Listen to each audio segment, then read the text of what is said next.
Zechariah 8. Again the word of the Lord of hosts came to me, saying, Thus saith the Lord of hosts, I was jealous for Zion with great jealousy, and I was jealous for her with great fury. Thus saith the Lord, I am returned unto Zion, and will dwell in the midst of Jerusalem. Jerusalem shall be called the city of truth, and the mountain of the Lord of hosts, the holy mountain. Thus saith the Lord of hosts, there shall yet old men and old women dwell in the streets of Jerusalem, and every man with his staff in his hand for very age. And the streets of the city shall be full of boys and girls playing in the streets thereof. Thus saith the Lord of hosts, if it be marvelous in the eyes of the remnant of this people in these days, should it also be marvelous in mine eyes, saith the Lord of hosts.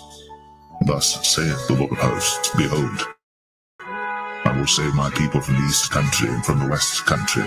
I will bring them, and they shall dwell in the midst of Jerusalem, and they shall be my people, and I will be their God, in truth and in righteousness.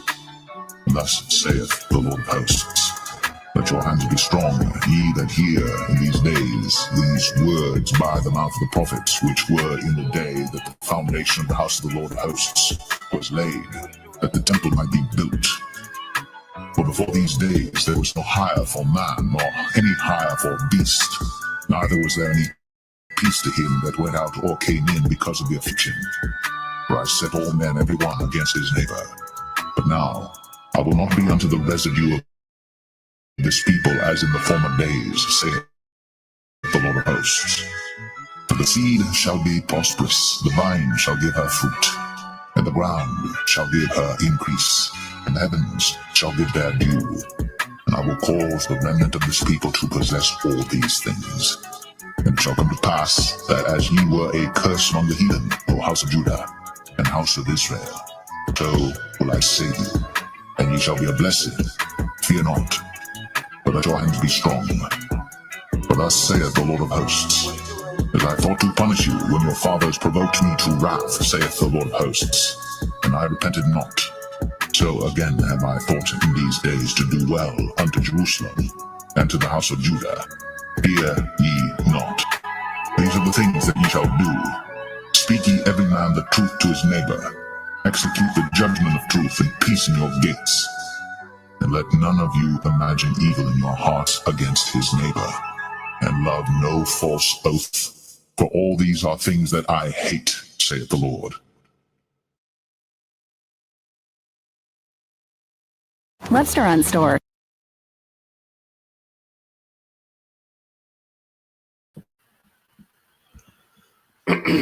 All right, Shalom. First and foremost, we would like to give all praise and glory unto Yahweh, Bahashem, Yahweh Shai, Bahashem, Hakodash. Double honors unto the apostles and the elders of GMS who rule well, teach well, being great examples towards younger brothers. And peace and blessings, salutations to the hopeful lake out there pushing his word in truth and in sincerity across the four winds. In the name of Yahweh Bashem Shai, pushing to get up out of here. Shalom to the hopeful lake, the believers, the listeners whom have came back to the obedience of the scriptures through faith in Yahweh Bashem Shai. All right, we're GMS Mississippi Camp, and we're coming with another weekly lesson. All right, and it's going into the topic of scientific racism and what does it mean going forward. All right, because this year, all right, as we see, as Trump, all right, has taken office, all right, and we can see what the play is. Okay, there's a lot going on. There's something to report on every day. So you're going to see, more of these lessons, going into prophecy, going into what this devil is doing real time. Okay, because this devil is going with his move. Okay, he's setting things up to go to the next phase. Okay, so we see through executive orders, all right, from Donald Trump, which he's not just sitting around coming up with these executive orders. All right, this is not his own, all right, personal ideas and agendas that he's pushing. Okay, these the president has think tanks, and the think tanks are doing the bidding of the elites. Okay, and these think tanks come up with these policies. Okay, and they're handed to the president to push forth for the agenda of the elites. All right, and we have to understand the elites of this society. They have an ideology. All right, what you call social Darwinism. Okay, and in their ideology, they're just genetically better. That's why they are in the position that they're in, and according to us being inferior genetically, all right, we're going to always be in the position that we're in. Okay, and it justifies, all right, their treatment of how they do the tribes. Okay, so what we have to understand, the inward thought of this man is deep. Okay, and this man runs the earth off scientific racism. It's just being more covert as of late. All right, which it became systematic. But now the devil is starting to show his horn, as we can see. How he's handling the northern tribes. Okay, how he's allowed Jake to just run amok. And build a case against himself to go. All right, to align with his theory of scientific racism. Okay, you got to understand they allow Jake to do the madness that they do to each other for the sake of proving their theory, all right, or their science, which is pseudoscience, false science of scientific racism. So we're going to get into some things. This is probably, in Lord willing, going to be an ongoing thing. Because it's a pretty broad topic. It's a deep rabbit hole when you go through it, different characters, different players. But we're just going to give a broad overview. The brothers, GMS Dallas, the elder brothers, Eliasha Wama, Elder Ariala, plus the elder brother from London, Required Quam. This is the thing that they go into. So we're just going to add, to what they've already, been going into, and just go into some things. So is there anything you want to say, bro, before we get into your precepts? Come on, bro. Just going into the things that we're about to be going over is just another one of those wiles and one of those snares and tricks, the wicked of Esau Edom. And these things are being revealed in these times. How about Shemal Shai literally pulling the skirt up on this nigga, So these tricks and these things that they do to try to just make it seem like what he do is right.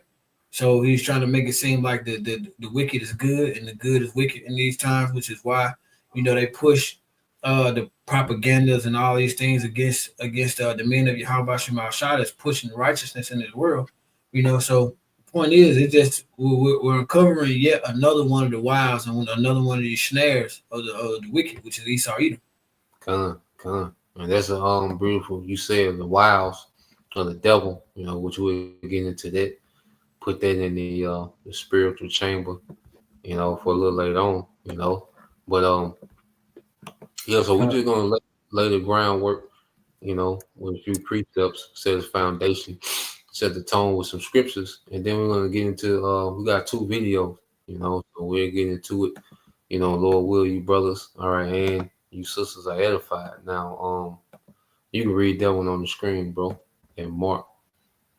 I got you, bro. This is the book of Mark, chapter 4. Can you hear me good, bro? Yeah, you're good, bro. This is the book of Mark, chapter 4, and verse 22.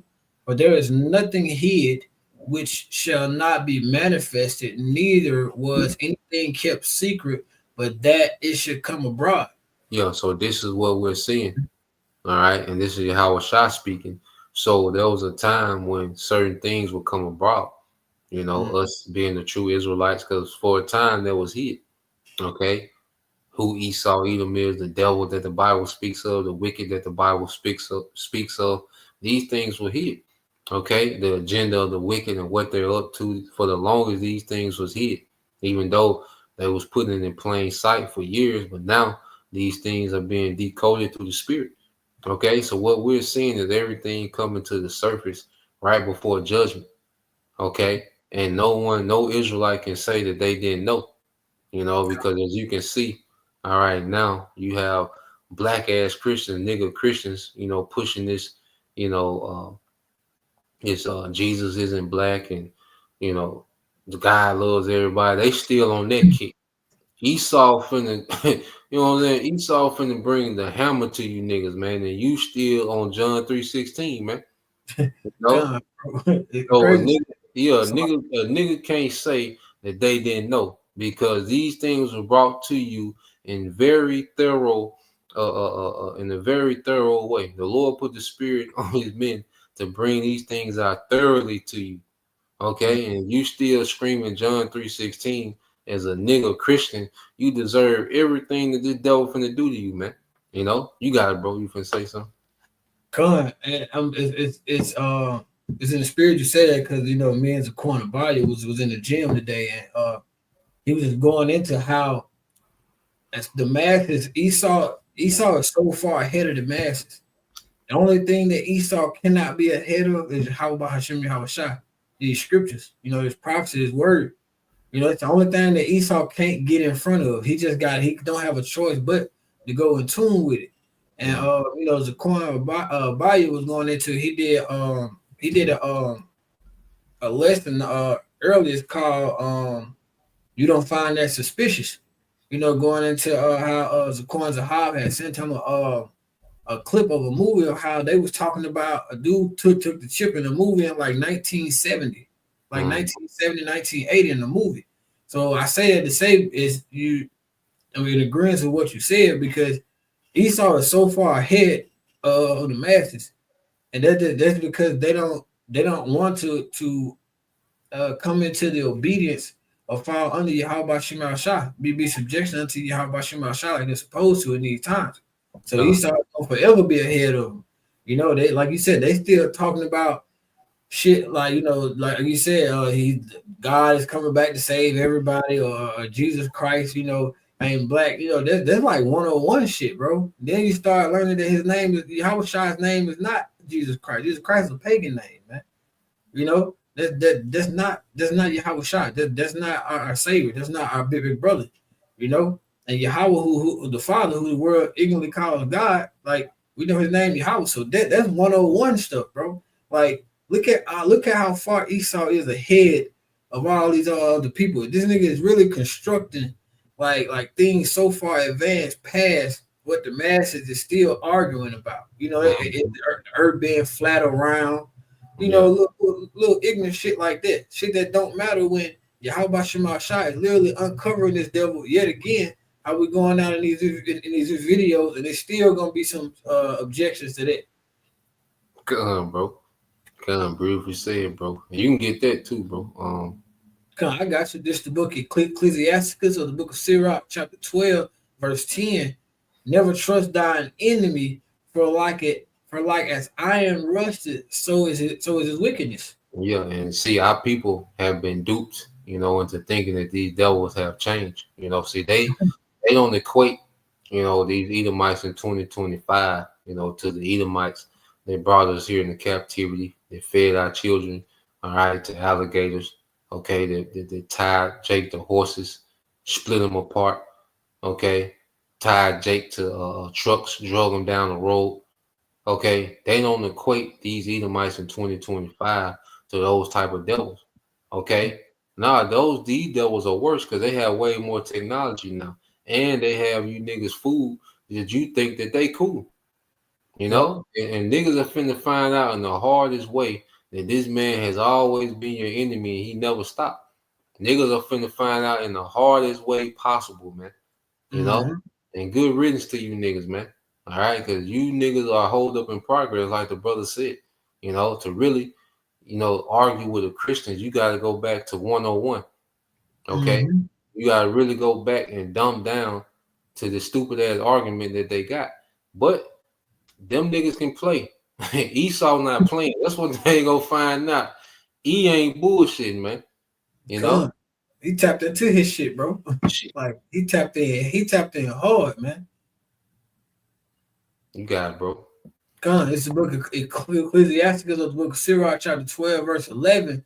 Though he humble himself and go crouching, yet take good heed and beware of him, and thou shalt be upon him as if thou hast wiped a looking glass, and thou shalt know that is his His rust, yeah, his rust yeah, throughout his rust had not been altogether wiped away. So like, yeah. And you niggas gonna find out, all right, in a painful way, all right, that nigga is the same wicked devil that did all the atrocities to our people.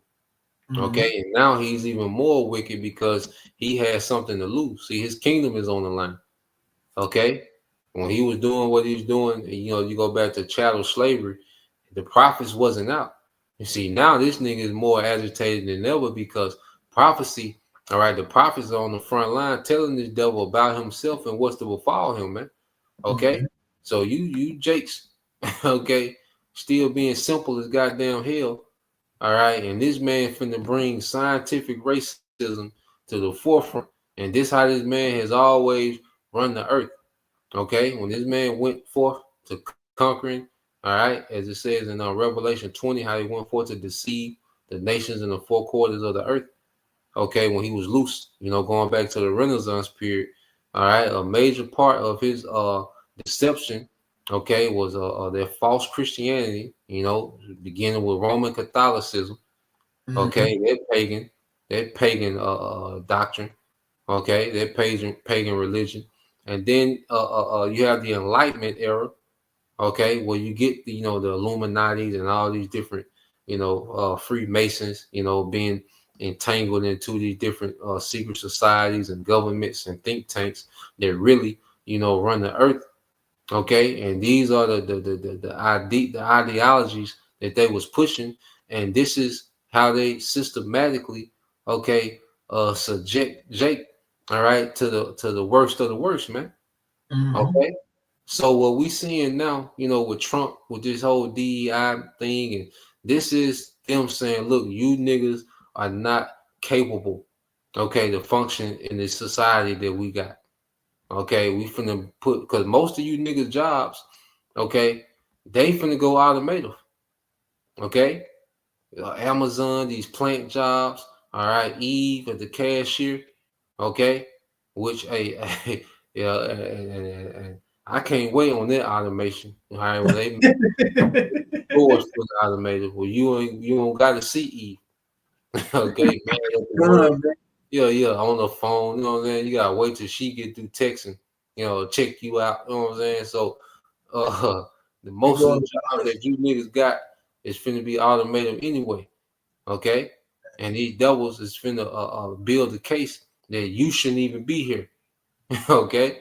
So let's go into it. You know what I'm saying? If you say, let me know if you want to stop and say something, bro. Just holler out and I'll stop it, bro. But we're gonna let it play. Like I said, we got 2 videos. This is the first one, and we'll go from there. All right. So let's let it roll for a minute.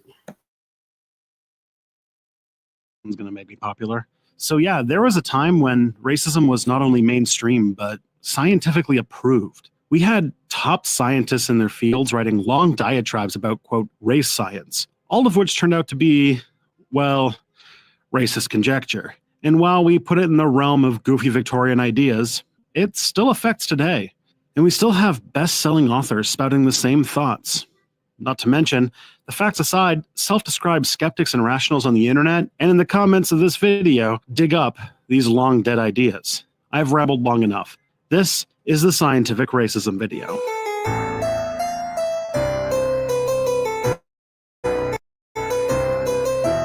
Hi, I'm Tristan Johnson. This is Step Back History. Be sure to click the subscribe button as well as the bell notification to never miss a new Step Back video or live stream. Scientific racism is pretty much what it says in the tin. It was and is the use of various forms of pseudoscience to, quote, prove race is a biological fact of humanity. For a long time, scientists made the argument different races were literally different species. This concept of race was the prevailing scientific consensus for centuries. It began to decline when conjecture was no longer a form of evidence. By the way, there's going to be a lot of preposterously racist theories described in this video.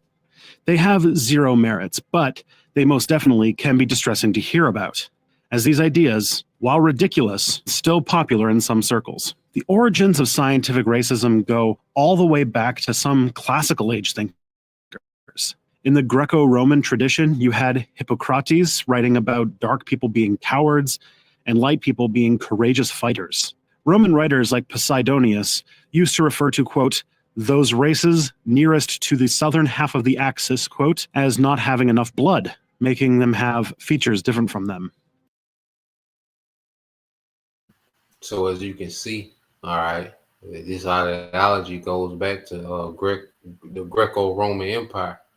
All right, letting you know, okay, that this is nothing but the Greco-Roman Empire revived. All right, this is nothing new. Okay, but now these devils have the means, you know, through TV, okay, through radio, through, you know, through the internet, to push these things on another level. You know, they didn't have the means to push these things back then as they do now. All right, but these theories, you know, even go way back to the Greco-Roman era. You know. You got my picture in, bro? You got it, bro. I wanted to grab it before I brought it up, but you know, he said it was going into pseudoscience. All right, I'm gonna put it in the chat in a minute. But I got that definition of pseudoscience, you know, the quick Google search. It just says, what is pseudoscience? It says pseudoscience is a term used to describe ideas, beliefs, or practices that claim to be scientific but are not supported by any evidence or the scientific method. So there's no evidence to it. This is just another one of this devil's tricks in order to make himself, you know, put himself up on a higher level than everyone else. Come, bro. You know, he's that superior race, you know, and everybody's inferior. So the way things are always going to be the way that they are, you know. And this is the ideology that this devil is going into his NWO with. And this thing is going to come, and we're going to see these talking points, all right, be at the forefront, okay, of this push for this NWO, man. You know. So I'm going to let it play some more.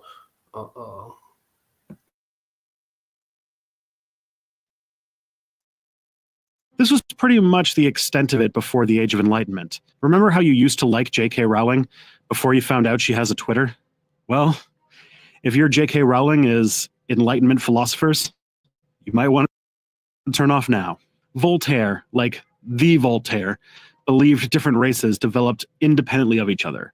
Apparently, being the Enlightenment version of an edgy atheist because this broke with the church doctrine about Adam and Eve and such. In his book, Systema Naturae, Carl Linnaeus, the founder of modern-day taxonomy, outlined 5, quote, varieties of humanity as a sort of subspecies list. It's enough, Menaeus. Immanuel Kant waxed lyrical about his ideas about what races were good and bad based on stereotypes, while claiming it to be based on reasoned philosophy. And Benjamin Rush, the founding father, thought being non-white was a disease. However, scientific racism hit its zenith in the Victorian era. Developing scientific theories meshed with presupposed conclusions about race to result in some of the weirdest concepts ever called legitimate, accepted scientific fact, especially if they could use it to defend slavery or colonization. The first big debate in the old-timey race science circles that thankfully doesn't exist today, unless somebody links me to someone who really does believe that, of course, is whether or not races are the same species. You think TV ads are just for the big players?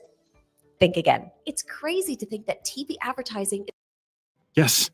Until recently, some even in the 20th century, people denied all humans are of the same lineage. They called it polygenism, and many Enlightenment thinkers debated over this.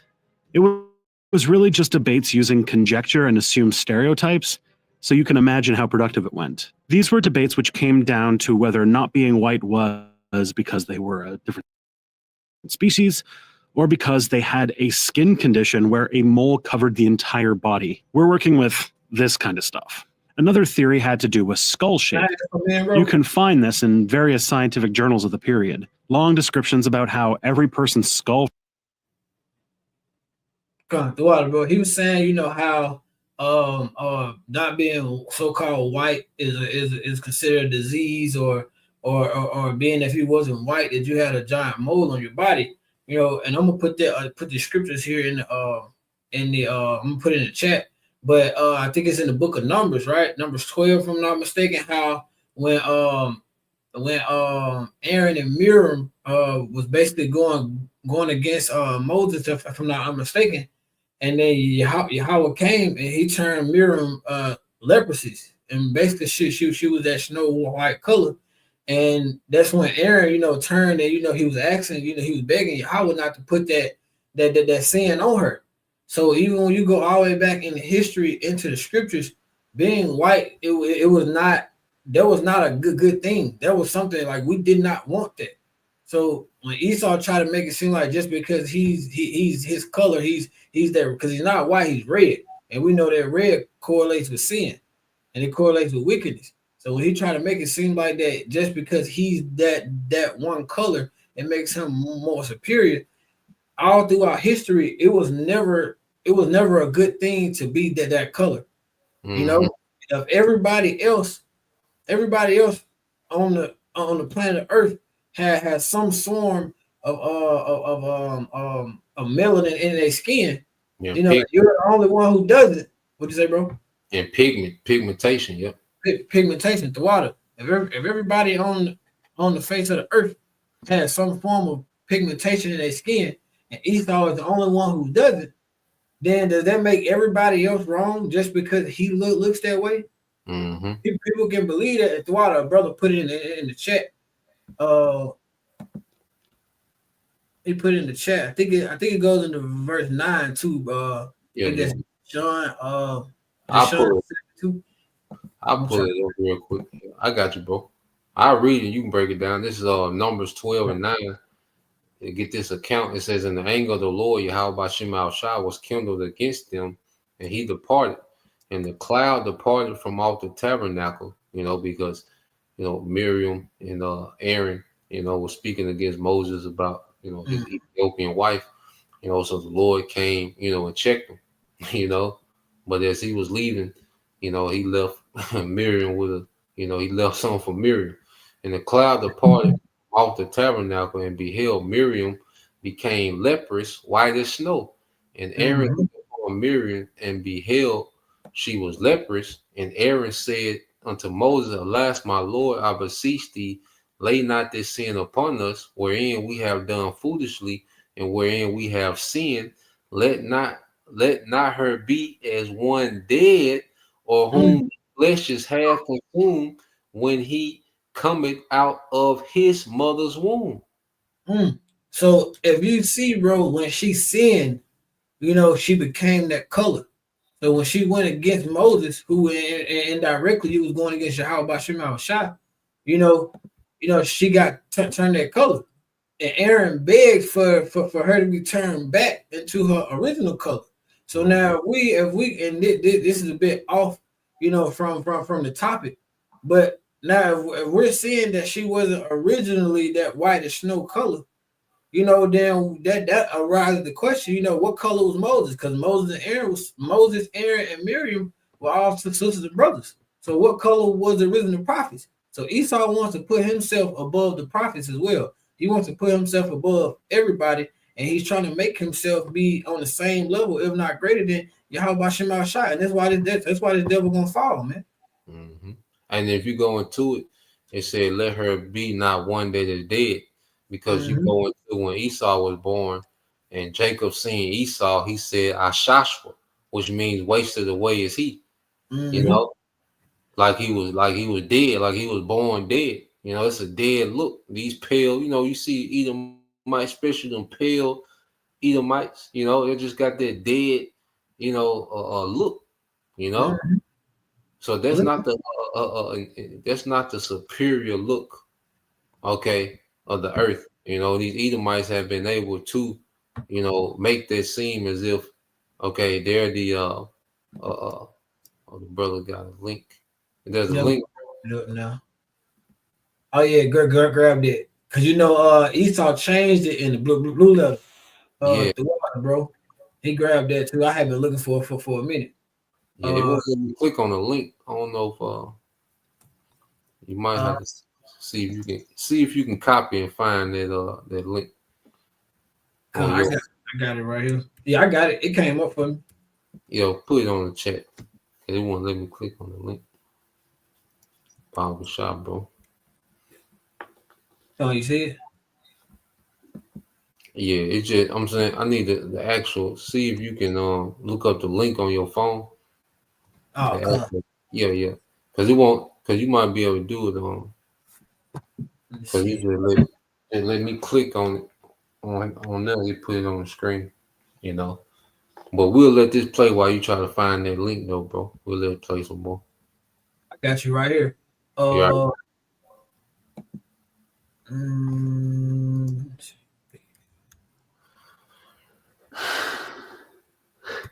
Because you Edomites ain't got it, man. Go ahead, bro.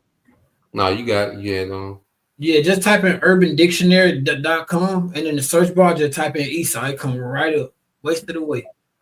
urbandictionary.com. Come, bro. Okay, come. I think that was by the brother by Young Yasharala. The water, bro.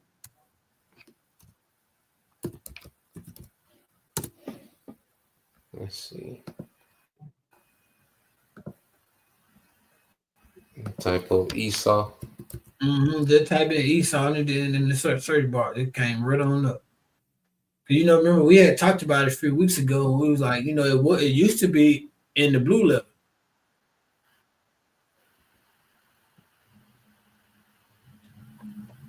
Let me see. They had the Ashashwa on there too.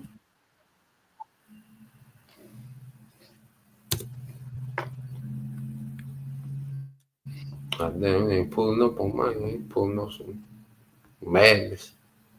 Well, yeah, brother. Will it let me share it on here?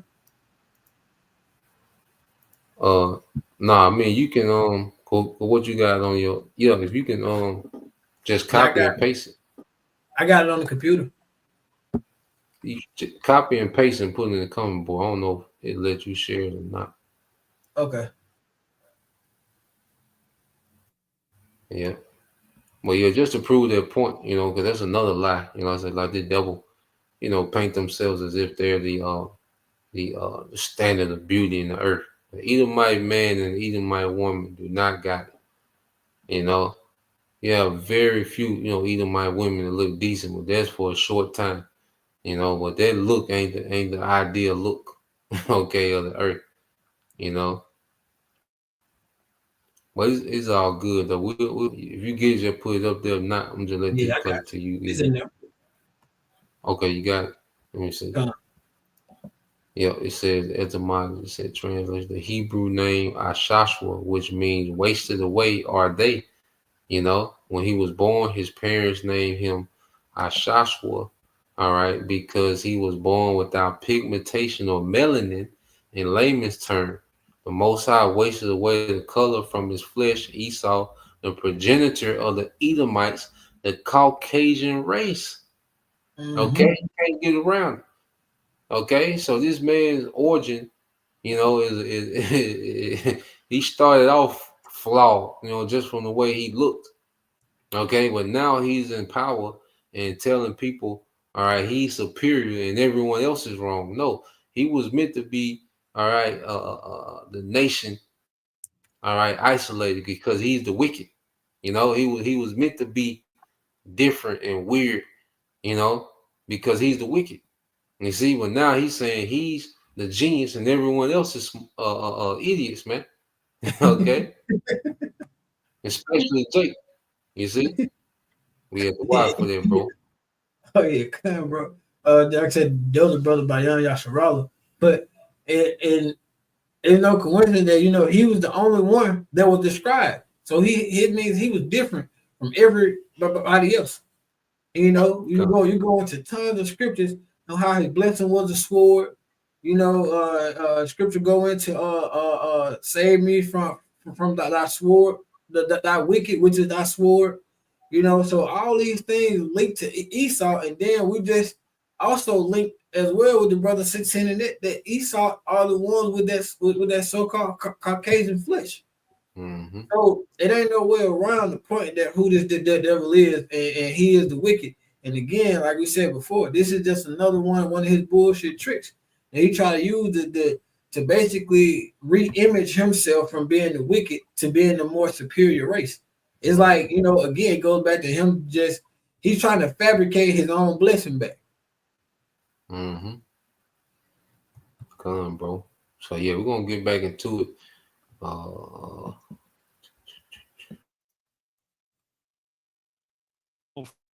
From this region has these features and that features, which somehow made them less than white people. They even used this to try and claim Southern European or Irish people were somehow not white. This developed into a prominent scientific Victorian science called phrenology, which... Did someone say phrenology? Because I could talk about phrenology for upwards of 13 minutes. Oh. Well, please, then, go on. Okay, I'll tell you all about it, but it's going to take me a couple of minutes to get set up. So keep them occupied for a few more minutes, and then toss them over to me. I'll be over here by my green screen waiting. Phrenology is the study of friends. That can't be right. You may think that an adult that can't stop watching the P Word looks something like this, but this is what they really look like. Well, I guess you should click on the thingy and go see Xander's video all about it then on Art Explains. He can have the fun, kooky, Victorian science, and I can keep covering the grim discussion of people with horrible worldviews. The analytics say you folks love that stuff. Another prominent word from these long discredited race scientists and modern-day comment sections is the term degeneracy. Go look at the comments. I'm sure you'll find it. A French naturalist named Georges-Louis Leclerc and German anatomist Johann Blumenbach showed off their buffoonery with their own racial theories. They believed humans were of a single stock, which is at least some small relief, but from the Caucasian Adam and Eve, they degenerated from different environmental factors such as too much sun or bad food. They believed if you changed your diet and went to a new climate, you could turn back into a proper white person. This is genuinely distressing stuff to read, my dudes. And now we must get to Darwin. Charles Darwin was undoubtedly a massive shaker in the field of biology, spearheading the theory of evolution via natural selection. He's often quote-mined by creationists because he used the word race and species rather fluidly, as was a concept at the time. So he referred to the preservation of favored races in the struggle for life. He was referring to different types of broccoli and stuff, but people either attributed human races to this to attack Darwin or to promote racist ideas. In his book, The Descent of Man, he does talk about the savage races as being exterminated by the, quote, civilized ones, but not as an aspirational statement. It was simply something he was observing as those, quote, civilized Europeans were brutally conquering and subjugating people around the world. Once Darwinism became more of a standard scientific theory, they began to claim different races were more or less evolved from our primate ancestors. You can probably guess where this is going. Some doctors like Franz Ignaz Pruner claimed through looking at skulls and thinking about it that black people were naturally closer to apes. They also use this to make the Irish into a non-white race. Of course! Independent of Darwin, the idea began to pick up of using the concept of the struggle of life and natural selection to develop it to refer to groups of people. We call this social Darwinism, and coupled with the concept of nations, builds an ideology around a national struggle for survival. You know, the ideology behind the Nazis. So why was this so prevalent? If race science and scientific racism has no basis in reality, why was it so popular? Well, it had to do with the cultures which developed it.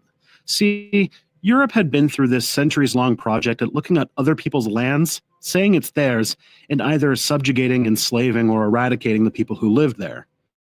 You know, as civilized people do.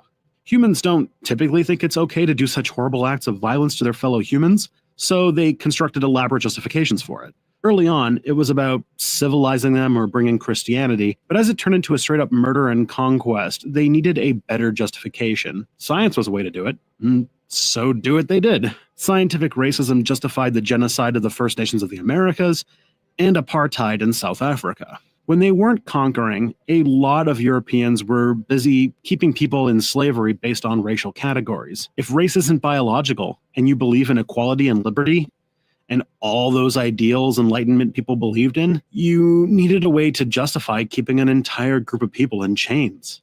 So, wrapping up a nonsensical science to do so was the easy answer. Race science became prominent in the United States primarily for justifying why Black people just weren't capable of handling freedom, and their skin color made them docile and happy to work as slaves. One such book in 1851 by Samuel Cartwright was called Diseases and Peculiarities of the Negro Race, which was popular among slave owners. It argued Black people were mentally unfit for self-determination, and the only Black people seeking freedom suffered from a disease he pulled out of his ass called drapetomania. He believed it was a mental illness that made Black people want to escape from slavery. And this might sound like crazy Victorian stuff, but this is the root of why assertiveness in Black people is considered crazy and dangerous, while the same behavior in white people makes them commanding and leaders. The devil came up with a mental illness for Jake that wanted to escape slavery, and he said Jake that's assertive, is looked at as crazy, which you see that today, because as prophets, the Lord has us, the scripture say standing boldly. All right, what's that in Wisdom of Solomon 5? All right. I think in 1 and 2, okay, how we will stand boldly in the face of those that oppressed us, which let me say I'll give you real quick, okay. But you see the reaction, that you get from our people, when it comes to the prophets. They look at us as doing too much, because we're assertive. All right, but that goes back, to social Darwinism. And this racial scientific racism, man. This man made up a mental illness for Jake that wanted to escape slavery. Okay, this is you got it, bro. You can read that Bible, Shah. This is the book of Wisdom of Solomon, chapter 5, verse 1. It says, "Then shall the righteous man stand in great boldness before the face of such as have afflicted him and made no account of his labors." Mm-hmm. So now as we stand in boldness, as you see the reaction to a lot of our people is that we're crazy. Okay. And you can see, Christianity, that's why they call it plantation Christianity. It was infused with with scientific racism. Okay. That's why, him doing the iconoclasm, as we went over yesterday, whitewashing, making himself the superior figures of the Bibles and everyone else slave. Okay. So our people, when you're assertive about yourself, okay, but that's one thing our people hate is a confident Israelite man, okay, that stands for something. That's one thing our people hate. Okay. And Esau, and I'm just looking at it. He found he called it a term of what is it, dementia? I'm gonna let it play back. I looked it up the other day. I can put it in the chat for you. Yeah, I looked it up. Drapetomania or something like that. Yeah, I got you. There it is. Okay, come on. I think I got it. Yeah. It says a pseudo. Yeah, yep. Drapetomania. It says a pseudo-scientific term that was used in the 19th century to describe a purported mental illness that caused enslaved African Americans, which are Israelites, to run away from their owners. Well, ain't that a bitch? And then we see that word pseudoscience again, and we look at what pseudoscience meaning that it's something that has no evidence or proof. So like whoever made the video, there was some shit that they just pulled out of their ass, like, okay, we're gonna put this in the book so everybody can believe this. But one thing say, like, this nigga, he gonna get all this shit back. It gonna come all full circle on his ass. Oh yeah, for sure, bro. Yeah, so we're gonna run it back a little bit, let them say it again, and then we let a few more minutes of this play. Then I got a few precepts we're going because that word pseudo, when you go into it, just means false. You know, when you go, it's a Greek word that means false. Well, we're gonna go into that. Right. We're gonna let a few more minutes of this play. You know, but god damn. This nigga.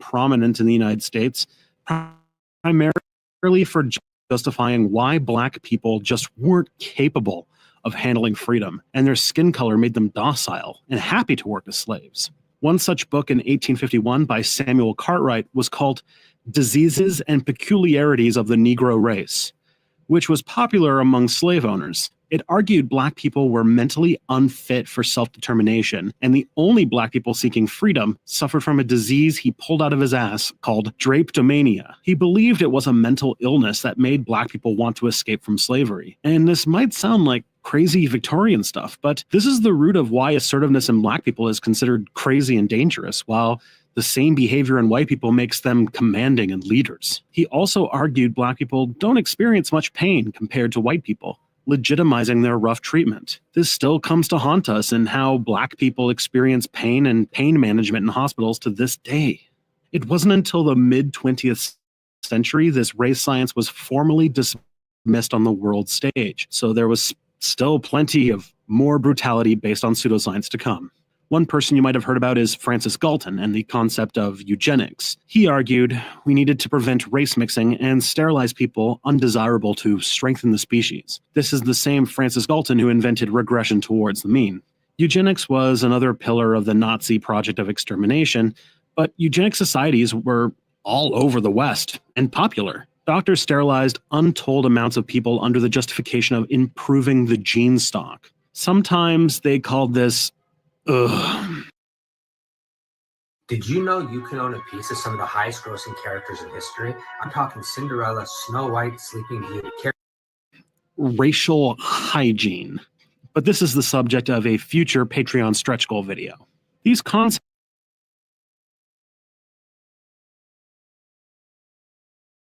Damn devil, man. And even, you know, on their sterilization, a lot of you jakes, you know, that took their juice, a lot of you women, because you know you had the crisis with the breast milk, okay? Went out with the milk, the baby formula, the crisis on baby formula, and a lot of women, you know, that took their juice, they can't produce breast milk, and you best believe a lot of those men are sterilized, man, and it wasn't no coincidence that they shoved that juice down you Jake's throats, man. This devil is that juice was based on, and you best believe that you Jake's got a different antidote, okay, than everybody else, man. You Jake's that was getting, you know, that stuck your arm out there for the devil. You best believe you got a different antidote, man, based on who you are, man, and it's rooted in scientific racism and eugenics. You know, well, you want to get this precept, then I got Can I add to that, bro? Oh, you got it, bro. There was a video. I'm gonna send it to you. If I didn't lock it, I meant to already send it to you. But it was actually one Edomite that was sitting on the. He's like on the, you know how the congressmen and all the people go before the scientific guys who behind all this medicine and stuff. They had those open committees and stuff, or those open meetings. And he was basically saying that, you know, quote unquote, Black people, which are the Israelites, you know, should not get the same, shots or the same doses, or basically we should not get the same medicines as quote unquote white people. And that was just said, you know, not too long ago. So if I'm able to find that video before this goes out, I'll send it to you. But I'll send it to you regardless, you know. So, but we'll get into. I just want to throw that out there. There's actually proof that they're actually saying that. They're on video saying that today. And only figures, man. You know, you go into these hospitals, man. Best believe you're getting a different treatment based on a scientific racism, man. Okay, you go into the babies being born in the hospital. You know, the chance of the Jake baby not making it, okay, at the hospital. is higher. Okay, and it goes back to eugenics. Okay, you can read that about what's up, bro. I got you. This is from the brother Hopeful Elect 3. It's the Psalms 144 call like how about Shema Shah. Verse 11. Rid me and deliver me from the hand of the strange children, whose mouth speaketh vanity, and their right hand is a right hand of falsehood. Yo, the mouth speaking vanity, and vanity goes into emptiness, man. All right, and a lot of this devil science, he just pulls out his ass as a tool for control. Okay, because people hear the word science and they become obedient. You know, as he was telling you to trust the science during the demic. Okay, because people have been, conditioned when they hear that word science. Okay, it's an Edomite in the lab coat and some glasses. Niggas get obedient. Okay, but it be vanity. Most of the things that they're saying is complete vanity, man. It says in their right hand, which your right hand supposed to be a place of honor, but their right hand is a right hand of falsehood, man. So this man has no honor. He has no integrity, man.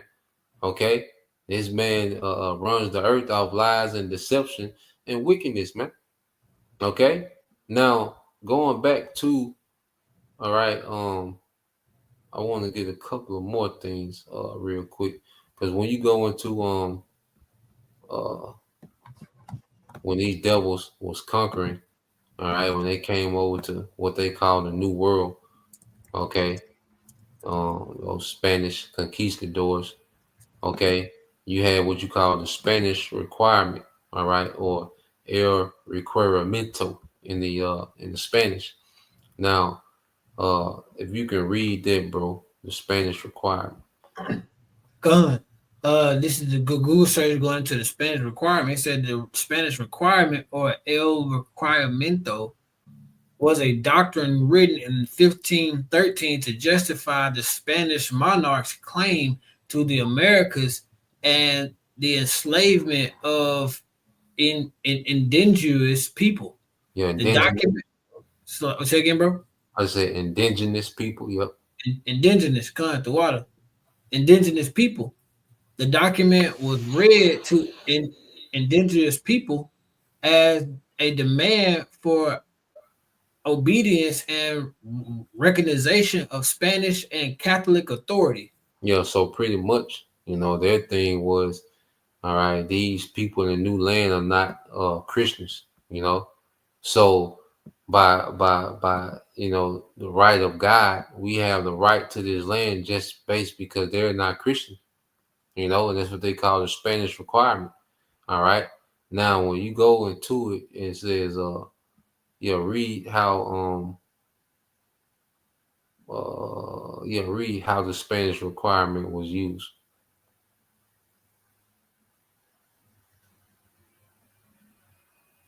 Can you hear me, bro? Can you hear me, bro? Yeah, y'all can hear you now. Yep. You hear me? Go ahead. Yeah. How was the Spanish requirement used? The document was read aloud to indigenous people in Spanish, often without interpreters. So you're reading to people that don't even speak your language. Okay. So first off, you're reading to them that the land that they've been on for hundreds of years now belongs to you based off a document from your monarch. Okay, that they can't even understand. Okay, you got it, bro. The document was delivered from ships to empty beaches. Yep, empty beaches. Yep, empty beaches. Now go to why was the Spanish? Yeah, read that one up under there. Why was the Spanish requirement used? The document was used to justify the Spanish monarch's claims to the Americas. The document was used to justify the enslavement of indigenous people. So they justified the taking of the lands and the enslavement, okay, based off a document, all right, that the people that was there, all right, wasn't Christians. Okay, now you go here, and this is all just scientific racism, man. It all links up. It was all a build-up to them trying to find, okay, a way to justify their wickedness. So you have this here. Let's read this. It's called the Doctrine of Discovery. Okay, and you can read that, bro.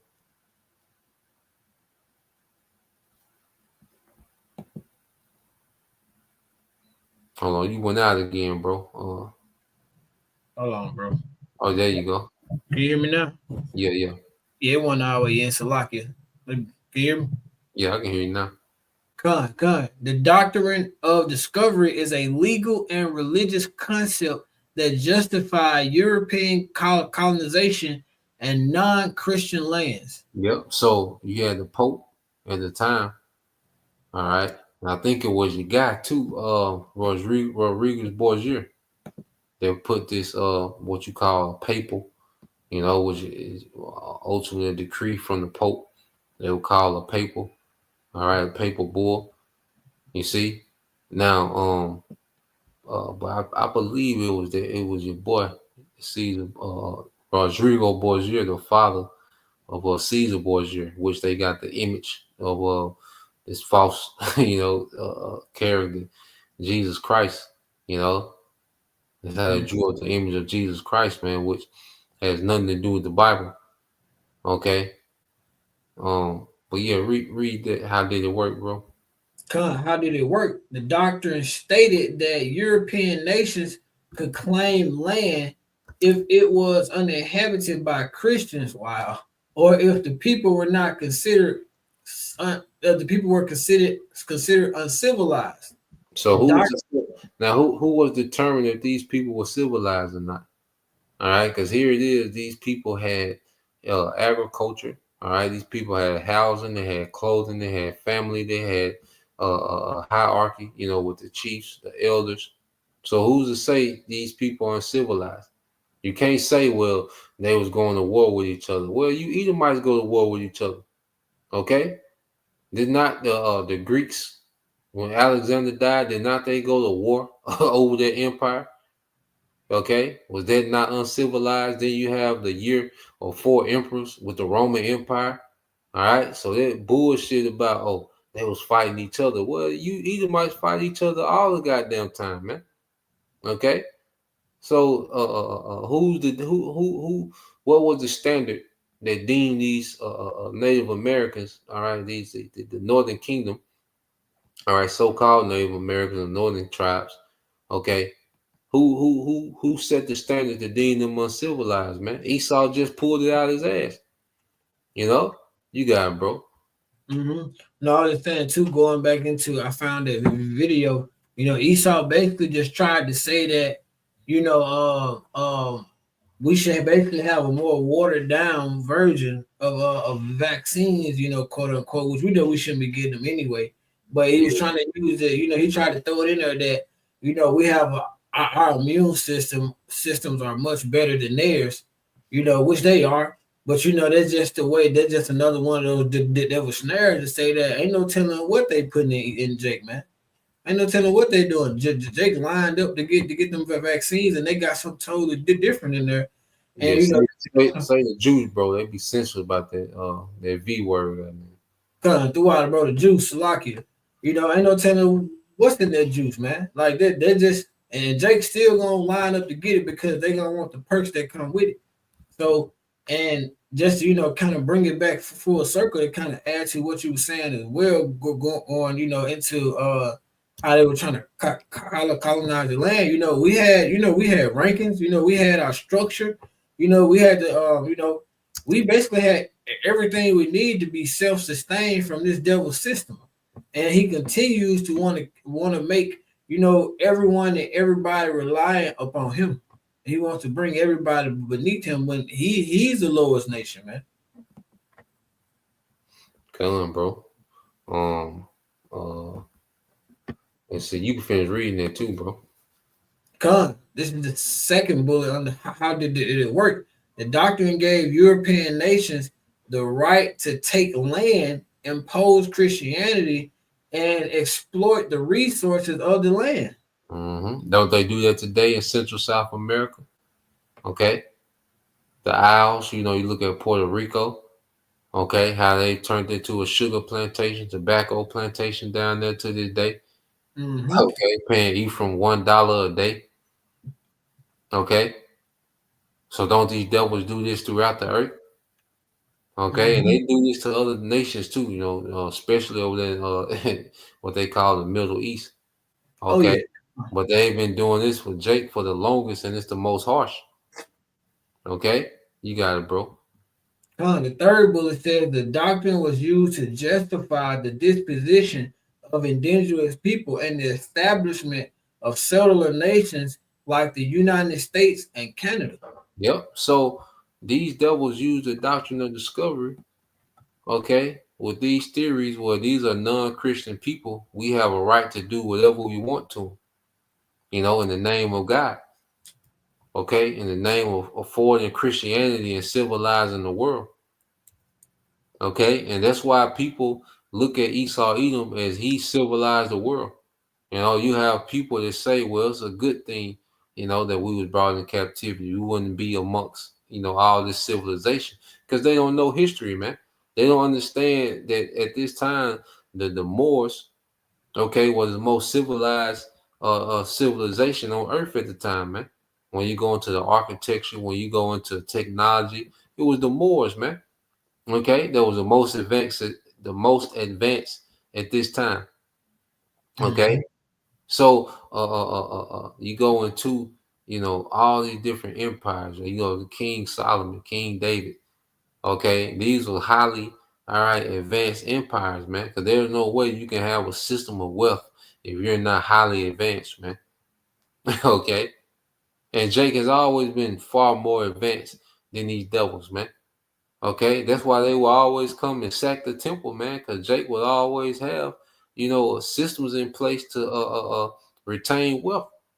There's so much more that go into just the excellence of Jake, over over time and the different empires. Okay, you see Daniel. Daniel was the hand of the king for almost 50 years, man. 50, 60 years, probably 70. If we go back into it, you see, because he was almost 90 when he died, and he was like 17. When he started to come into the courts of the king, around about 20 after his 3 years of training, and from 20 to close to 90, he was the hand of the king pretty much, man. Okay, so how is he capable to run empires? If he's inferior because he has because of his brain structure and all this silly shit, man. But niggas don't know what's going on. All right. And these devils, all right, these Edomites, these low-level Edomites, they see, okay, how Jake is now, okay, and it's like, damn, this sounds right, because Esau has fabricated a nigga and the fabricated behavior of our people, all right, the nigga and the nigga woman, man, to where they fit. These niggas, the way niggas are, you look at them, like these niggas must have, these niggas must have some type of illness or inferiority. But nah, man, it just, this devil is at work, man. Because Jake ain't naturally like that, So yeah, I want to go here. You had something to say, bro? I'm going to word eugenics too. Bro, they were just going into how you saying that's how they always top the temples or not knock down the temples, because like we always say, we know that our power and our strength and everything, our protection, our cover and everything comes from Yahweh Hashem Yahushua. And that's why during the Grecian Empire, if I'm not mistaken, King Antiochus went, he went every way possible to make us unclean and every way possible to separate us from Yahweh Shema, trying to separate us from our power. So now, as we're coming back into that, and when we have, you have everybody, so-called waking up, and everybody becoming more knowledgeable to this truth. The devil, he wants to continue to try to push more and more. So he's resorting back to those things. He's trying to pull everything he can, out his bag, to try to get this his new world order going, and then this new world order, like that's what Jake got to understand, if these things are the foundations of how this all was established, and this is what this devil is going back into. You know, do you really think that you're gonna have a place sitting right next to this man? You shouldn't want to anyway. Come on, bro. And we can read this. Yeah, you get this eugenics. Read this definition. This is eugenics doctrine of progress and evolution of the human race culture. And then it says an analogy of ethics, physics. Yeah, you go down to where it say Greeks, eugenics. Yep. Okay, from Greeks, eugenics, well born of good stock or of noble race. Good stock of noble race. Well, let's go here. Mm-hmm. You know, because their thing is that they want to, and see, Esau can't breed like Jake. Mm-hmm. One thing about it, Jake gonna do some breeding in the worst conditions. Okay, a nigga network can be -5, but he's gonna have 3, 4 baby mothers, man. Jake gonna do some breeding. All right. But you go here, going back to Eugenus in the Greek, okay, meaning noble. Well, how are we described? First, let's get this real quick. Exodus 19. Okay. Read verses 4. Read verses 5 and 6. Yep. This is the book of Exodus chapter 19, starting at verse 5. Now, therefore, if ye will obey my voice indeed and keep my covenant, then ye shall be a peculiar treasure unto me above all people, from all the earth is mine. Above all people. So does it sound like an inferior people? For all the earth is mine. Go ahead. Verse 6. And ye shall be unto me a kingdom of priests and an holy nation. These are the words which thou shalt speak unto the children of Israel. Yep. So this was speaking to the children of Israel, and we're the true Israelites. Okay. And this is another thing. Here it is. These devils, they claim that we're inferior. Okay, and they're superior. But then why do they have to pretend to be us? Mm-hmm. See, but now we was created to be a kingdom. All right, which goes back to what? Nobility, royal, well-born, okay, of priests and a holy nation. Okay, so you go from there to Jeremiah 2 and 21. You read that, all right? Because how was we established? Go ahead. This is Jeremiah chapter 2 and verse 21. Yet I have planted thee a noble vine, holy a right seed. Yeah, holy right seed. Holy a right seed, and then art thou turned into the degenerate plant of a strange vine unto me. Yeah, so we said we were planting a noble vine. Okay, so when you really go into the choice species of people, okay, the choice race, all right, you go here in the Hebrew, the word is sharak, okay, in the Hebrew for noble, and what does it say? A choice species, all right, of choice grapes, okay. It says the richest variety, choice, okay. So when you go into it, we was planting a noble vine. How did we become degenerate, man? By following other nations, okay. Mm-hmm. And then you go fast forward to this time, all right, because in the past we will always, be curious about other nations and, and follow their ways, and we would degenerate, okay, from being that noble vine, that choice species, because we would downgrade ourselves to the behavior of the heathen, okay. Mm-hmm. And now you see modern time, this devil with his enchantments of street culture and hot girl summer and this whole thing of, because even you go into that term baby daddy and baby father, there wasn't a term used until the 90s, man.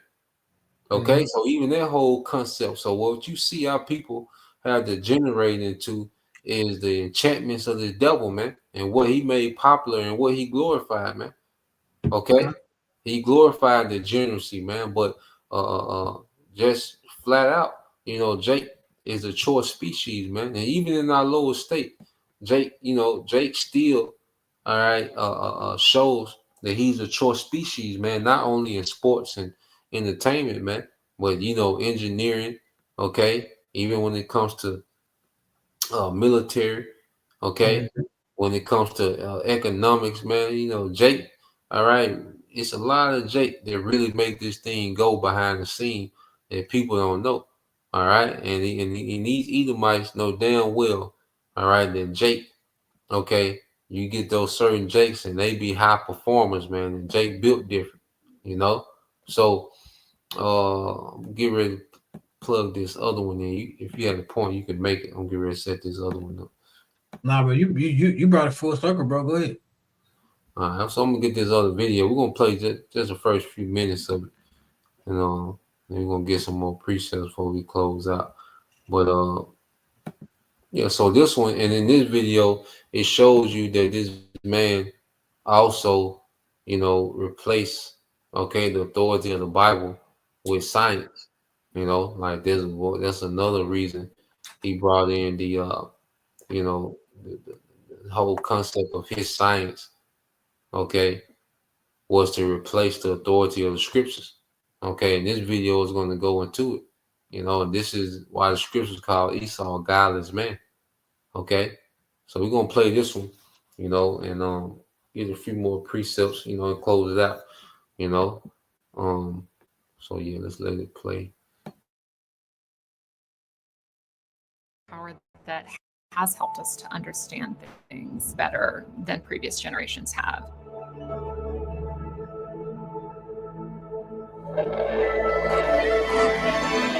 That power also enables exploitation and oppression in new and different and sometimes more violent ways than before.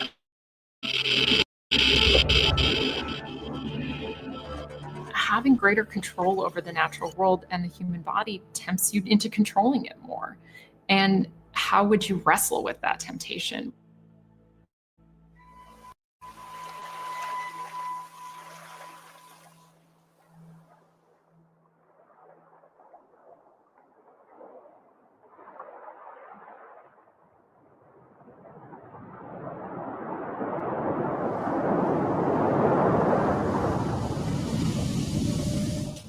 Back in the 1600s, the transatlantic slave trade really begins to become an important economic feature.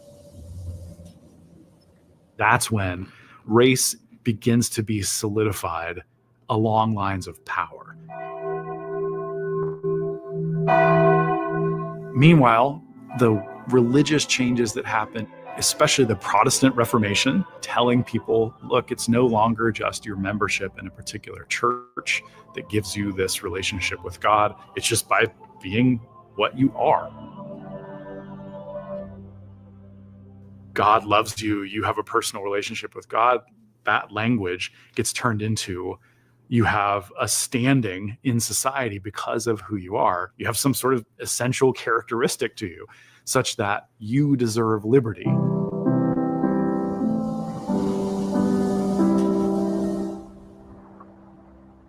Most famously, we hold these truths to be self-evident, that all men are created equal.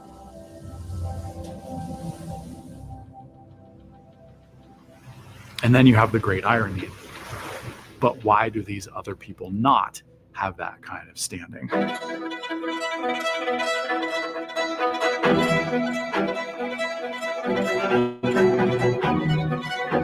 And as we extend rights to larger and larger numbers of white men, we remove it more and more from non-white non-men. You have religion that people are perfectly happy to use as justification for slavery. And they do it all of the time. They say it is part of God's plan in the scriptural tradition for us to enslave certain races. And they're perfectly happy with that.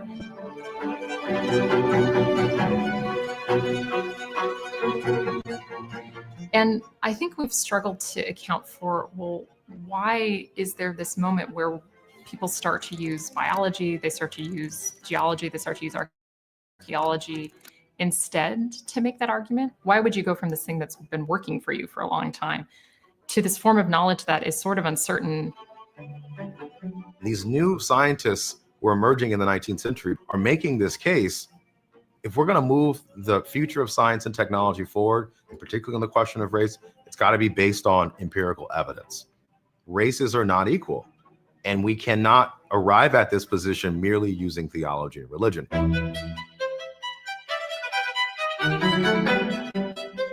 The American School of Anthropology, which is the term that we use for this collection of men that are mostly centered around the person of Samuel George Morton, the most well-respected, preeminent scientist of his day, and one of his followers or fellow men of science, Josiah Nott. They do have this confidence that there is some divine plan or reasoning or architecture to the races, but that you would learn about it not through studying the Bible, but that you'd learn about it through studying the natural world. One of the things that they do is sort of pair. So now we're going to see, they separate, the Bible from their science. When, of old, okay, you will have to, scientists will filter, their data and analysis through the Bible. Okay.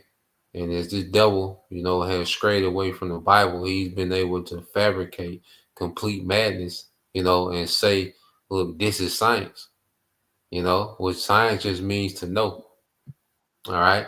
And it's why it's called pseudoscience, because it's false knowledge. Okay. To know, going into knowledge. All right. The science, because everything has a science to it. There's a science, to, building the house. There's a science, to cooking. All right. There's a science, okay, to being an engineer, a mechanic. There's a science to these things. Okay. So that means just the knowledge of something, to have knowledge, be an expert in something means, you know the science of something. Okay. So this devil, presents all this madness as science. Okay. And people eat it up because now it doesn't have to meet the qualifications of the scriptures. Okay. So now he has a more range. He has a longer range to just make things up. You can say something, bro. Yeah, come, bro. Just piggybacking off what you said. Like he has literally set himself up to where he can go outside of Yahweh Shem Shah, who is the overall creator and the overall director of this world. We get our authority and our government and our rules and our regulation, everything from Yahweh Shem Shah. This nigga get his shit from himself. Mm-hmm. Yep. That's song this guy up, man. And which we're real quick. Let's get this and then we'll get back to it. All right. Pull this up.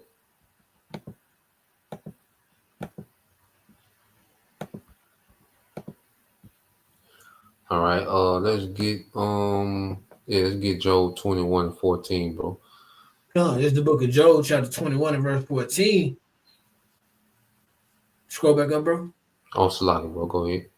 This is the book of Job, chapter 21 and verse 14. Therefore they say unto the Most High, depart from us, for we desire no knowledge of thy ways. Mm-hmm. And this is this devil. And this is him and his science telling the Most High to depart from us. We got science, we got technology, we got witchcraft. Okay, so they're like the Most High. This is what the devil is saying through his so-called science, his pseudoscience, man. Okay, you got it, bro. Verse 15. What is the Almighty that we should serve him, and what profit should we have if we pray unto him? Because in his mind, he's been blessing himself through his science and through his technology and he really believes his own hype that he's superior, not knowing that it's because of the Bible. It's what's written in the Bible that has you in authority. Okay. You look at, okay, I always come up with the most superior weaponry. Well, that's because you was blessed with the sword. All right? And you was blessed with the fatness of the earth. The Bible explains why you're in power, not your goddamn science, man, not your pseudoscience. Okay. So this devil is trying to go around Okay, this devil is going around giving credit to the Most High and saying, "I did this for me," you know, and he thinks he's going to continue on, all right, in this path by his own means, man. This is what he's finna see, that he had no say so in him being put in power. He's gonna have no say so in him being removed from power, man. All right, you got it, bro. Con. You want me to catch 16? Yeah, read 16 and 17. Con, verse 16. Lo, their good is not in their hand. The counsel of the wicked is far from me. Yeah, and their counsel, going back to their pseudoscience, man. Okay, it's far from the Most High. And when I say it, she said, you know, there was a time when the Bible was the authority of science. Now Esau makes science the authority to the Bible. Okay, in his society. Okay, but this is the the reaction of the Most High. Read verse 17. Con, how oft is the candle of the wicked put out? And how oft cometh their destruction upon them? The Most High distributed sorrows in his anger. Yeah, so how off, you know, the Most High, like, how off do I got to show these niggas, man? You know, let's just say I got to pop out and show niggas, man. God, bro. Yeah, that nigga Bubble, bro. Esau about to get the biggest disappointment, bro. He about to get like this nigga Bubble really about to be popped. Yeah. And it's much needed, bro. It's very much needed. Because this nigga really think he really thinks he's the Most High. Like he can just come out and with whatever he wants, not realizing that you got your blessing from the Most High. So if he gave you your blessing, he gave us our blessing. This is his movie, man. This is his creation. So like I said, bro, he about to get the ultimate disappointment. And I'm Roger's eye. We there to see the look on his face, bro. Yeah, front row shawty. Yeah, we're gonna let it play some more.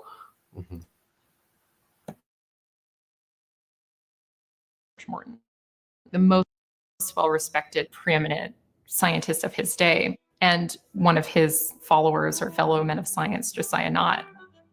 They do have this confidence that there is some divine plan or reasoning or architecture to the races, but that you would learn about it not through studying the Bible, but that you'd learn about it through studying the natural world. One of the things that they do is sort of pair a set of assertions about race with an account of race that's empirical to try to back up those assertions.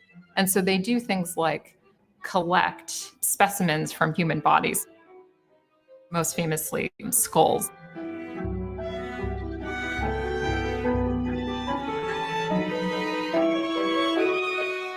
The argument about who deserves that notion of manhood so that they can have rights begins to be tied to intelligence.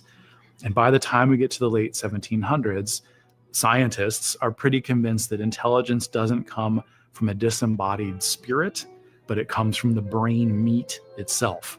So you have to figure out how big the brain is. Lots of different ways of measuring that are developed, most famously by Samuel Morton, who will use first seeds and then buckshot to try to come up with a standardized measurement of cranial capacity.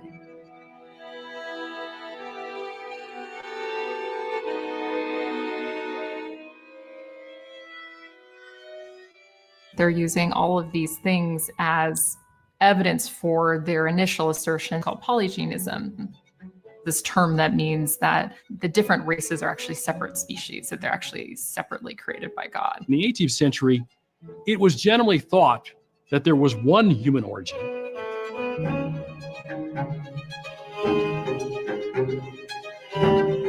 But when we go to the 19th century, the dominance of polygenist thinking changes the narrative. There's not one Adam and Eve. There are, in fact, multiple different Adam and Eves, one for each particular race. What early anthropologists were trying to do is to quantify the differences across human groups in a way that's thought to be unchanging. Separating a group from another group, not just for purposes of saying that there are differences, but for really ranking people.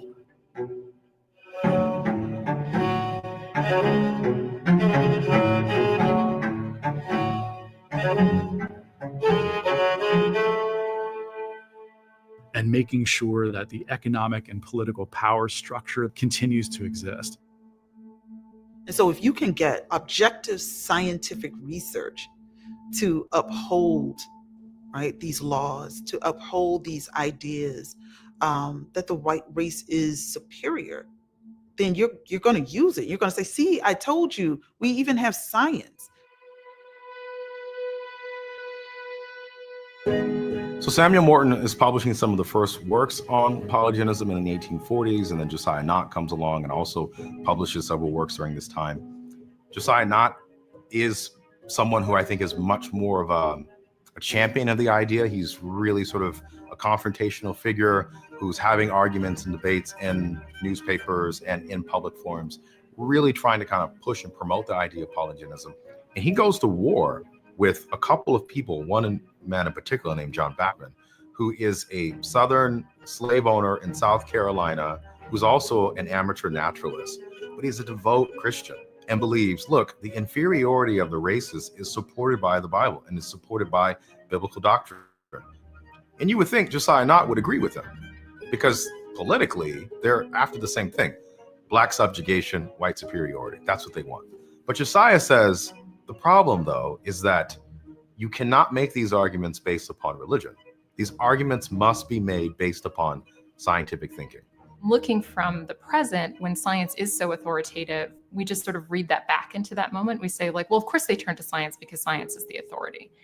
And that doesn't actually make sense. Science isn't the authority at that moment. And when we realize that it's not obvious that you would turn to science, you have to ask yourself, why are they? And for me, it's because it gives them a capacity to control things more, to control things better and more precisely. You now have an actual tool that can prove that Black people are legitimately inferior.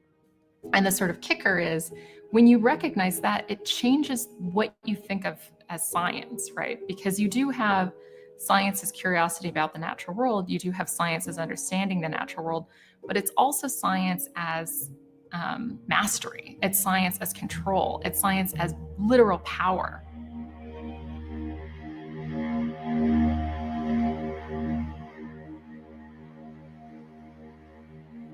The Dred Scott decision happens in 1857, and what it essentially declares is that African Americans have no rights that the United States government can recognize or should recognize, because they are populations that are biologically inferior to Europeans and white people.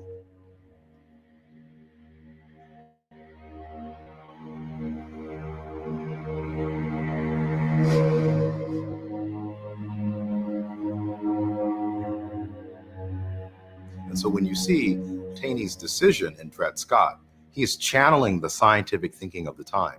He is making this case. The science has showed us that the biology of Africans and Europeans, they're not equal. So why should we have a democratic society that recognizes or gives rights to enslaved populations?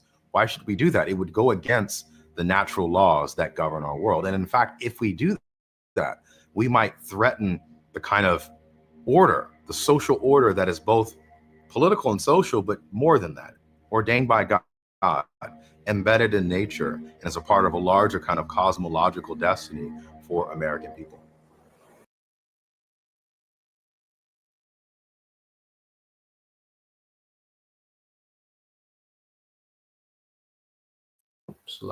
Yeah, I put the rest of the video in the link, but let's just unpack a few things, that the devil, was going into. So, first, as we were speaking, the devil, wants nothing to do with the Bible. He distanced himself from the Bible through science. Okay, and with science, because see, with the Bible, he knows that in the Bible, all right, he loses, and with the Bible doesn't change.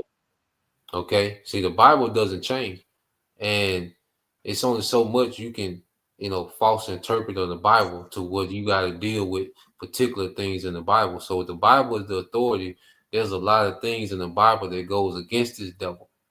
Okay, so this devil had to create a tool through his pseudoscience, all right, that he can use, all right, for control of the masses outside of the Bible. That way he can just pull shit out of his ass. He can say anything.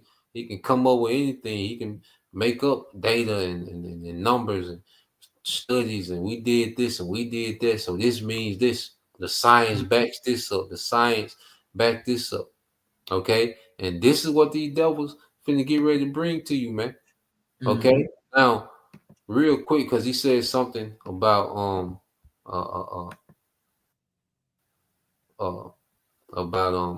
that wisdom doesn't come, okay, from the outside. He pretty much saying wisdom doesn't come from the Most High, which is a damn lie. Okay.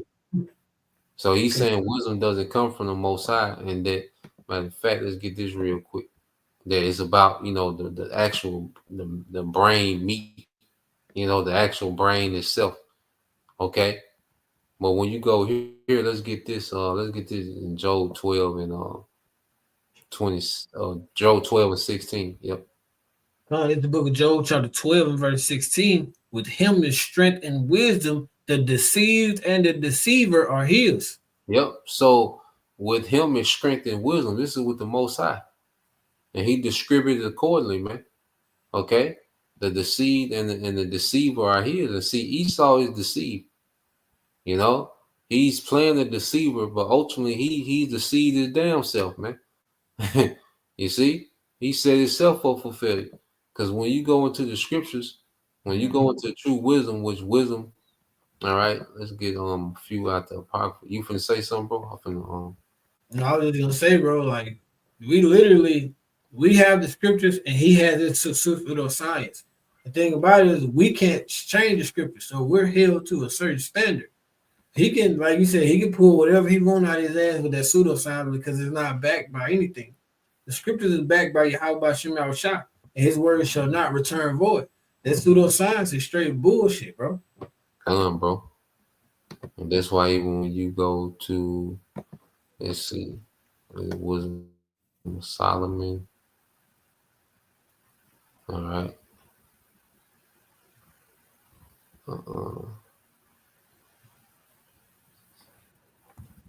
I'm trying to see if I can find it.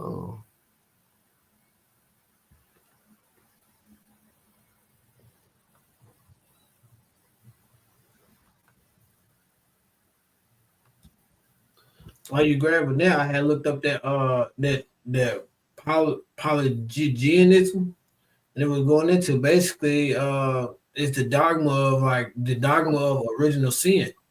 So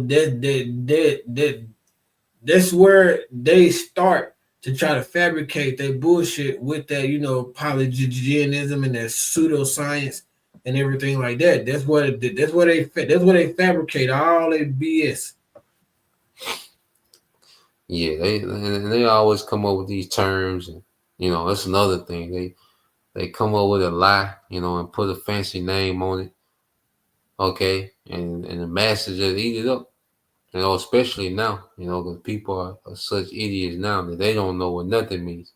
Okay, Well, yeah, get that Wisdom of Solomon, chapter 7, verse 7. That's the point I want.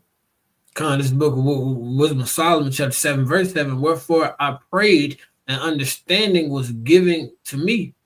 I called upon the Most High, and the spirit of wisdom came to me. So the spirit of wisdom comes from Yahweh Shem Yahushua. All right, not your damn cranium. Okay, true wisdom comes from Yahweh Shem Yahushua, man. Okay, and that wisdom was given to a particular people. And see, Esau, Edom, okay, doesn't have it. Now he's been given the spirit to be crafty. You know, the Lord has enlightened him in wickedness. Okay, but true wisdom of Yahweh Shem Yahushua, these devils don't got it, man. Okay, they have the wisdom of deception. You know, they're extremely crafty.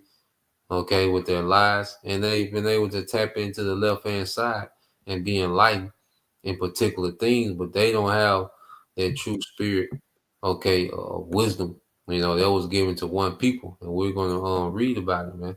So let's go here, Sirach 24. Okay, you got it, bro. You start verse 1. God, this the book of Sirach or Ecclesiasticus. You said chapter 24, right? Yeah, verse 1, you're going to read down to the point going to be in 8. But you got it, bro. God, starting at verse 1. Wisdom shall praise herself and show glory in the midst of her people. In the congregation of the Most High shall she open her mouth and triumph before his power. Yep, go ahead. I came out the mouth of the Most High and covered the earth as a cloud. I dwell in high places, and my throne is a cloudly pillar. Yeah, and it's speaking of wisdom. Now, the wisdom of the Most High begins with who? Yahweh Shai. Okay, go ahead. Verse 5, I alone compassed the circuit of heaven and walked in the bottom of the deep. Yep, go ahead. In the ways of the sea and in all the earth and every people and nation, I got a possession. Yeah, so when you go into wisdom, wisdom is the foundation of all creation. The Most High showcased his wisdom through creation. We know everything was created through Yahweh Shai and the rest of the Elohim, those first fruits. Okay, and those are the Lord showcasing his wisdom. Okay, even when he made the people, there's still a showcase of his wisdom, even the heathen nations. Okay, go ahead. Verse 7, and all these things I saw rest, and whose inheritance shall I abide. Yep, go ahead. That's the point. So the creator of all things gave me a commandment, and he that made me caused my tabernacle to rest, and said, let thy dwelling be in Jacob, and thy inheritance be in Israel. So the Lord allowed true wisdom to rest upon Jacob, all right, Israel. And this is why the rightful rulers of the earth are the sons of God. All right, because even when you go back into Adam, where their breath was given to Adam. Now there were, multiple people on the earth.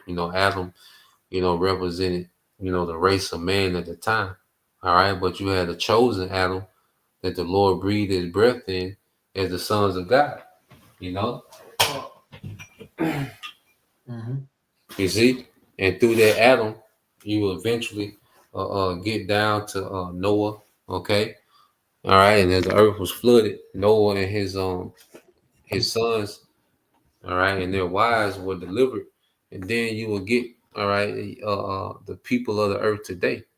Okay, so everyone came from Adam, but there's only one lineage that came from Adam. Okay, that the Lord was dealing with true wisdom. Okay, and it trickled down to Abraham, Isaac, and Jacob.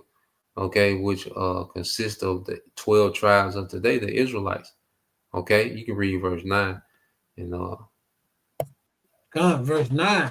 He created me from the beginning, before the world, and I shall never fail. Yep. So wisdom should never fail. But we're finna see Esau's wisdom fail. Okay, his so-called wisdom, but it's really not wisdom. As you go here to all right, then we'll end it in first Samuel 2. But yeah, you got it, bro. Verse 22, Wisdom Solomon 19:22.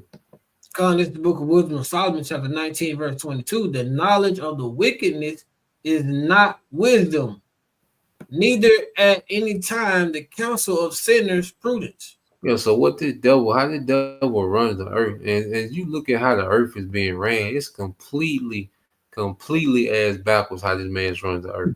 That's a whole nother 2 hours just to go into how this man runs the earth in complete, all right, idiocracy, man. Okay, this is it be cute. And see, the thing with the devil, it be short-term greatness. Like he come up with things and it be short-term and it be, it be on point for a second, but then the long term be atrocious, man. Okay, so the knowledge of wickedness is not wisdom. And he has the earth fool as if he's got it. Okay, and he's the guy to follow. All right, and we're finna see, all right, what this man has led the earth to when judgment opens up, man. When the Lord opens up judgment in the earth. Okay, so let's go get this in First Samuel, then we'll close out, bro. Um,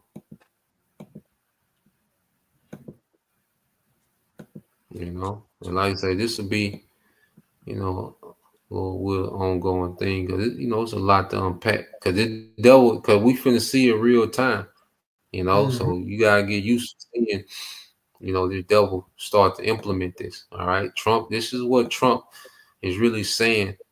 Okay, when he's speaking. Okay, so let's go here. 1 Samuel 2:6. God, it's in the spirit. You said like it's in the spirit. You said it too, bro. Because I was just thinking about it. Is now Trump is there is no coincidence he's coming out with the DEI saying like he needs the most intelligent people to do certain jobs. And, those lower jobs, like you said earlier, they finna be on automation. So what does that put Jake? Like this nothing.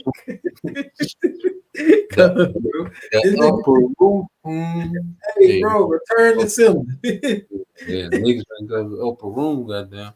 This nigga thinks nothing. He thinks the lowest of you niggas that y'all want to follow him. Tomorrow, he gonna be the here he is. You got Jake praying the T, man. You got Jake praying to this nigga, man. Like he finna save you, but hey, they keep that same energy. Come, bro. You mean to grab that 2 and 6? Yeah, start at 6, bro. Come, this is the book of 1 Samuel chapter 2, starting at verse 6. And Yahweh kill it and make it alive. He bring it down to grace and bring it up. He bring it down to the grave. Yep. The brave Salakia throughout it, bro. He bring it down. I'm gonna reread it. Yahweh kill it and make it alive. He bring it down to the grave and bring it up. Yeah, go ahead. Yahweh make it poor and make it rich. He bring it low and lift it up. And this is the power that Esau Edom wants. And he thinks he's going to get it through technology to where he decides who lives, who dies, okay, who's rich, who's poor. All right, that you're going to have to go through him through a blessing. This is what this man wants to do through his pseudoscience and his witchcraft. Okay, he wants the accolades of the Most High, man. He wants to sit in the chair of the Most High, that seat of authority. Okay, but this was coming. Go ahead. Come, verse 8. He raised up the poor out of the dust and lifted up the beggar from the dunghill. Yeah, and we're that poor. And we're that poor that has been raised out of the dust, which is confusion. As we've been enlightened by this word. Okay, the Lord, gifted us with the Holy Spirit of understanding. We've come out of that state of confusion.